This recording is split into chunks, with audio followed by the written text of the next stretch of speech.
A few days had passed, and the castle was still on high alert following the assassination attempt on Gameon.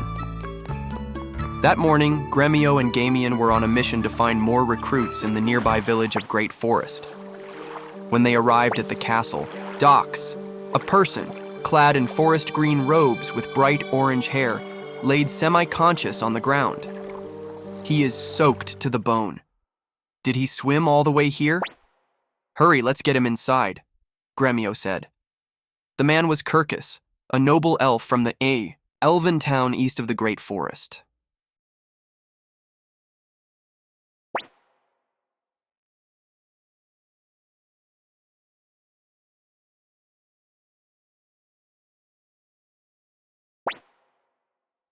Where am I? It appears I survived. Kirkis woke up in Gameon's room, with Gameon, Matthew, and a few others surrounding him. I heard rumors, so I made my way here. Please tell me, is the Liberation Army... Kirkis struggled to speak in his weakened state. This is Ramyon Castle, the Liberation Army's headquarters, Gremio replied. Thank goodness. I have a request. I wish to speak to your leader, Odessa. Kirkis continued. Matthew stepped in and said that Odessa was currently not available, and Gameon was the leader. The elf came to seek help. The great General Kwanda Rosman of the Imperial Army had planned to exterminate all elves. However, the strength of the Liberation Army was still weak, and they would never stand a chance in a full-on assault. Hence, Matthew suggested to send a small reconnaissance team to collect intelligence. From there, the Liberation Army would be able to determine the next course of action.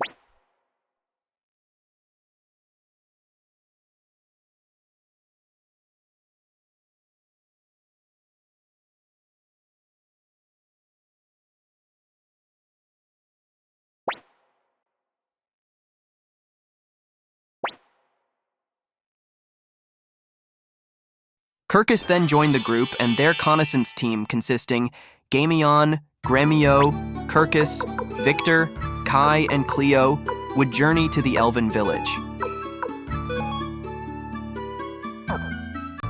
The Elven Village laid hidden to the east of the Great Forest. To get there, the squad would need to first travel to the Great Forest Village southeast of Kuan. The dawn broke over Kaku's docks, its golden rays glinting off the Lakia's Gameon. Set forth, his staff tapping a resolute rhythm against the packed earth. His companions followed, their shadows stretching across the path, the Liberation Army's mission afire in their hearts, to help the elves and stop Kwanda Rosman.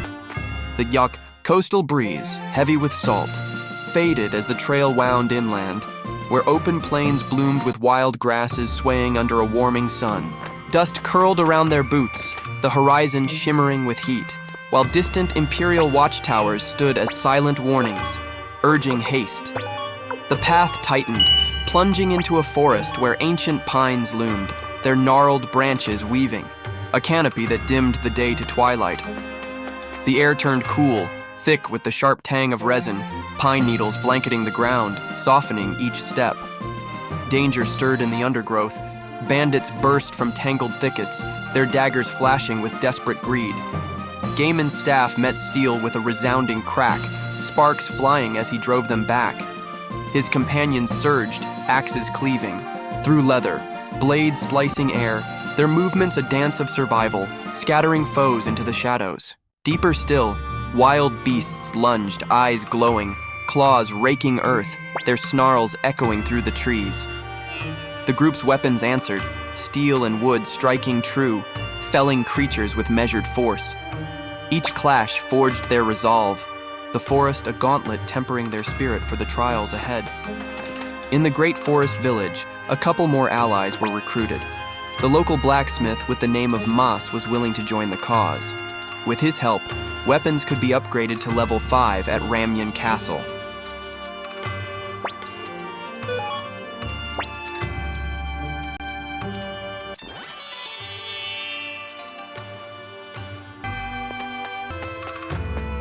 Another recruit stayed at the Ueu house behind the forge. Sansuke, a professional bath maker, would join the Liberation Army. With a bath installed at the castle, it would be a place for weary souls to relax and recharge.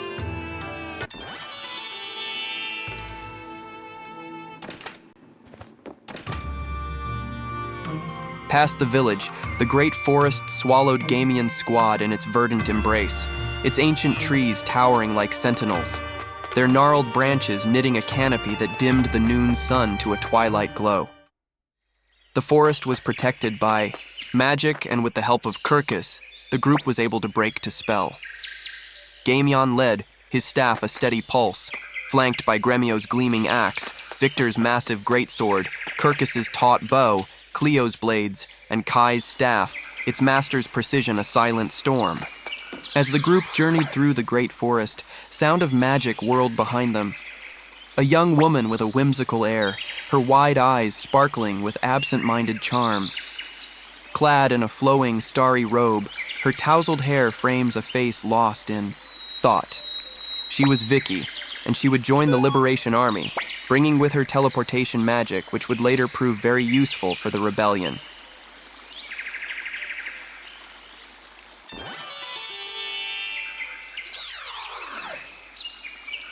The Liberation Army's mission burned bright, to traverse the forest's heart, where secrets and allies awaited, but the path was guarded by the forest's own protectors. Shadows flickered, and holly elves emerged, ethereal creatures woven from vine and starlight, their delicate forms belying deadly intent. Their eyes glowed like moonstones, wings humming as they darted through the undergrowth, thorny tendrils lashing with whip-like precision. The squad braced, weapons flashing as the first wave struck. Gremio's axe swung wide, splintering vines, while Victor's greatsword roared, cleaving air, though the elves' agility dodged his might. Kirkis's arrows flew, piercing glowing forms, their shrieks like wind through leaves, and Cleo's blades danced, slicing tendrils, her steps a blur. Kai's staff struck with measured force, each blow a lesson in mastery. The path stretched on, the forest's heart pulsing closer, each step a testament to their unity, the Liberation Army's spark undimmed by the Holly Elves' wrath. As the group emerged from the other side of the forest, they arrived at the village of the kobolds. A place used to be bustling with activities was now empty.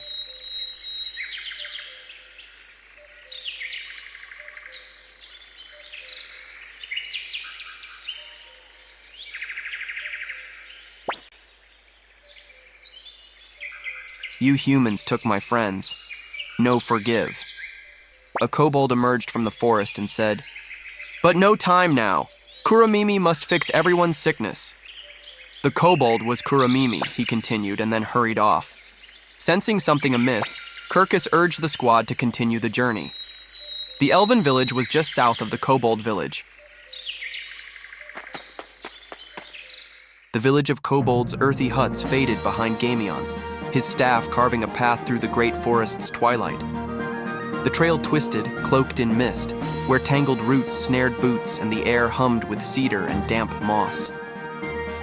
His companions, pressed close, weapons glinting as they navigated the dense woods, the silence broken by rustling leaves. The village of Elves emerged, its treetop homes woven into ancient boughs, lanterns casting a golden glow, a sanctuary pulsing with quiet. Very soon, as Gameon's squad entered the Elven Village, they witnessed a commotion. A tall, striking woman with a steely gaze and auburn hair, her lithe frame clad in practical leather armor, stood in front of the village elder and said, "Listen to me. I will not be ignored." "Listen to you? Never knew you humans were capable of intelligent conversation," the elder said. "So what do you have to say? Have you come up with a way of wiping us out with those tiny brains of yours?" the elder continued. The woman was Valeria. She was here to warn the elves of Kwanda Rosman and his new weapon, which could be used to wipe out the elves and the entire forest. However, the elven elder did not believe her, and ordered for her to be locked up in prison. The squad followed the elder and Valeria. Inside the hall of the elder's home, Kirkis stepped forward, his bow slung across his back, his emerald eyes alight with urgency. Beside the elder stood Sylvina, a graceful figure with flowing violet hair, cascading like a waterfall, her delicate frame clad in gossamer robes that shimmered faintly. her soft gaze holding a quiet strength that steadied Kirkis's resolve. Gameon and the squad waited behind, their presence a silent support as Kirkis approached the Elder's lofty hall, its carved arches whispering tales of elven pride.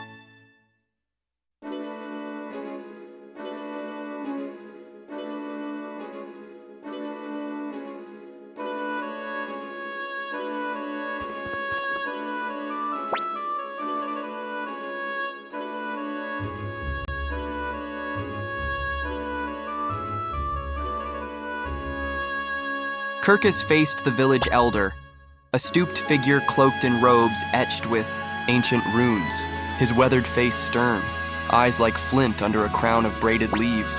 The hall's air grew heavy, the elder's gaze unyielding as Kirkis's hands moved with fervor, conveying the dire truth, Kwanda Rosman's sinister plot to unleash fire upon the elves, a scheme to erase their forest kin. The words hung like a storm cloud, but the elder's expression hardened, his staff striking the floor, dismissing the warning as a young warrior's delusion. The accusation of falsehood stung, and with a sharp gesture he summoned guards, their spears glinting as they moved to seize Kirkis. Sylvina's hand twitched, her eyes flashing with concern, but Kirkis stood firm, his heart a mix of defiance and despair. Gameon's squad tensed, hands on weapons, but they resisted the urge to fight. They came in peace, and now they were brought to the prison.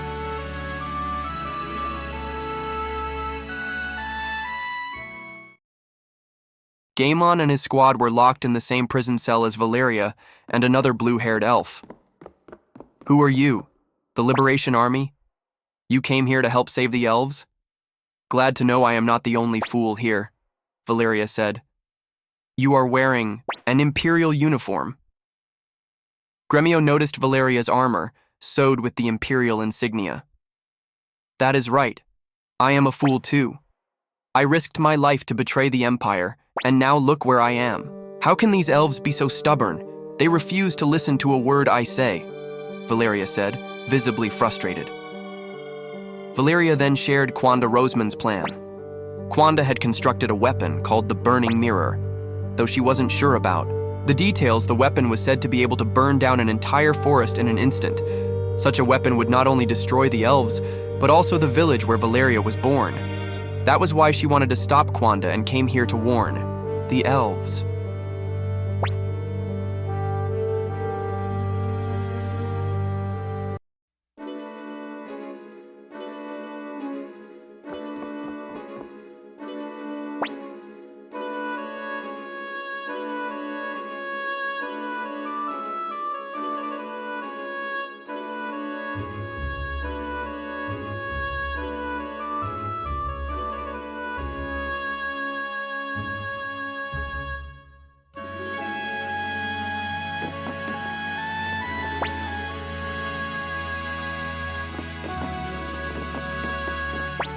The group was helpless, but just then, a figure emerged into the dimly lit prison.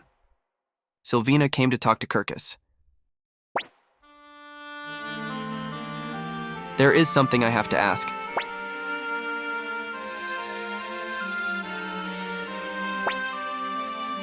"Tell me, Kirkis, why are you so attached to humans?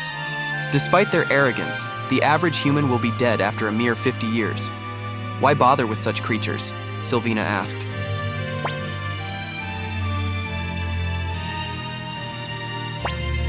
"Sylvina, listen to me. Sure, humans hate dwarves and us elves, and sure, we look down on humans and the dwarves detest us. But isn't it sad? Kirkis held the belief that there weren't much differences between the humans, elves, and dwarves. Everyone should just get along.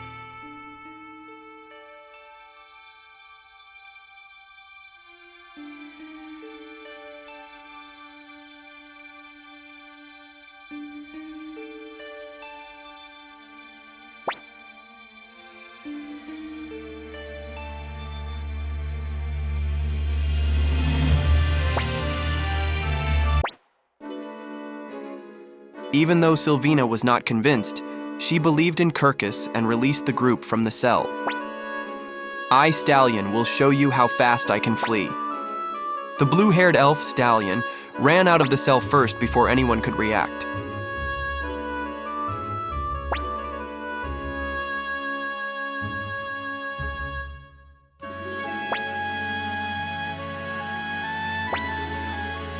Kirkis suggested that the team could travel northeast from the Elven Village and potentially seek help from the Dwarves.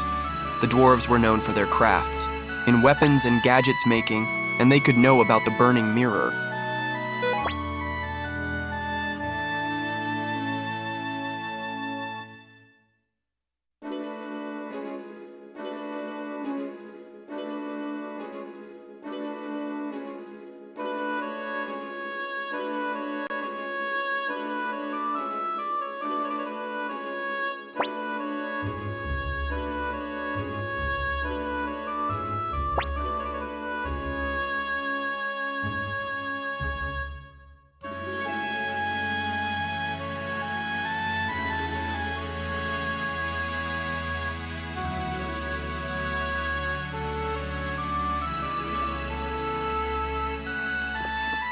With the new destination decided, the group escaped the prison.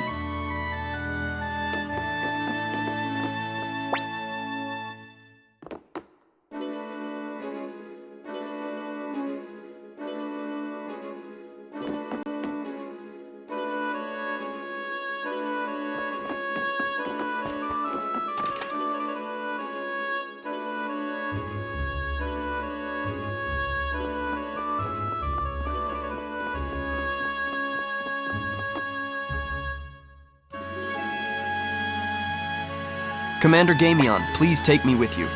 I want to protect this forest. Valeria called out to Gameon before the squad exited the village. Valeria would join the Liberation Army, and she would prove to be a strong fighter and a good choice for future battles.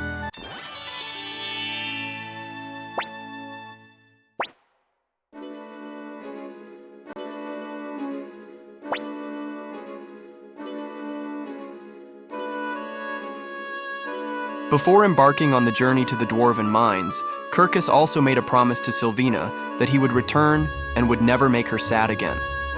With that, the team consisting of Gameon, Gremio, Victor, Kirkis, Kai, and the newly joined Valeria embarked on the trip to find the dwarves.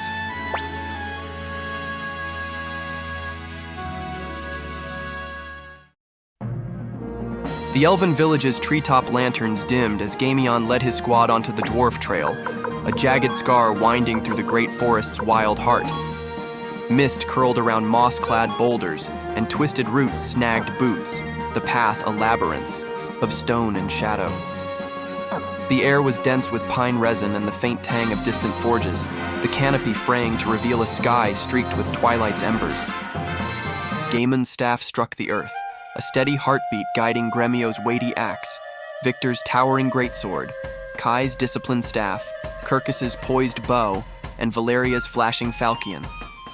The Liberation Army's quest burned fierce to reach the Dwarven Village, where more information on the blinking mirror could be gathered, but the trail's guardians stood ready to test their mettle. Perils struck first as stray dwarves ambushed from rocky clefts, their stout frames clad in iron, warhammers swinging with the force of avalanches.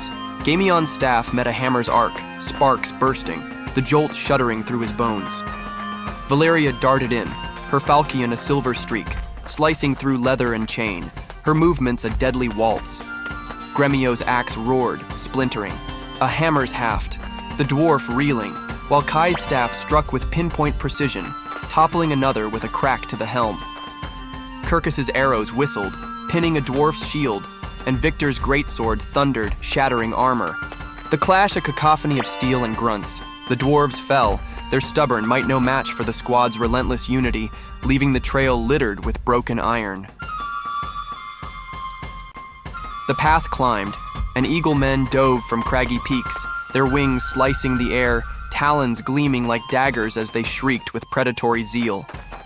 Kirkis's bow sang, arrows piercing feathered breasts, each shot a prayer for survival, while Victor's greatsword swung wide, clipping a wing, the creature plummeting with a wail. Valeria's falchion parried a claw, but a talon grazed her, shoulder blood seeping through leather. Gremio's axe deflected another, and Kai's staff spun, striking an eagleman's skull, silencing its cry.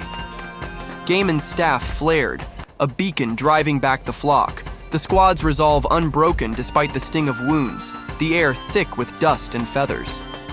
Wild boars charged next, a rampaging herd, their tusks razor-sharp, hooves churning earth into a quaking roar.